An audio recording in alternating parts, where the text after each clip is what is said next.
love making overnight oats with instant oatmeal when I want a quick breakfast that has a really nice and smooth texture. Let me show you how they're made. Hi, I'm Laura Fuentes, and on my channel I share all the kitchen skills that moms just know, real life recipes, and the very best pancakes. Subscribe for more. You can make overnight oats in a small mason jar, a washed jelly jar, a bowl, whatever you have. Instant oatmeal are also called quick oats, and the reason they're instant or quick is because the size of the oat is much smaller and they cook a lot faster. I'm gonna add them into my jar.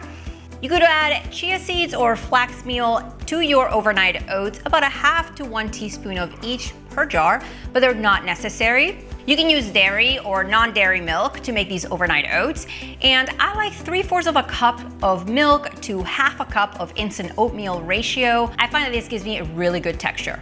You can also use a little bit of vanilla. I like how it tastes. At this point, you may want to grab a spoon and stir them around to mix the vanilla and the milk with the oats. You can add fresh or frozen fruit to your overnight oats. To this one, I'm going to add some frozen blueberries right from the bag into the jar.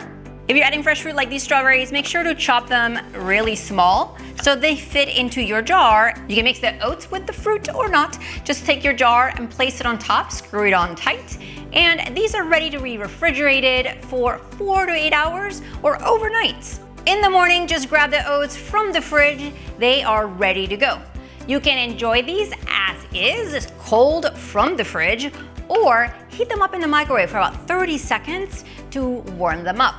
The texture of these overnight oats is nice and thick, even with the instant oatmeal. Grab all the ingredient amounts below this video and watch this next recipe. See you next time.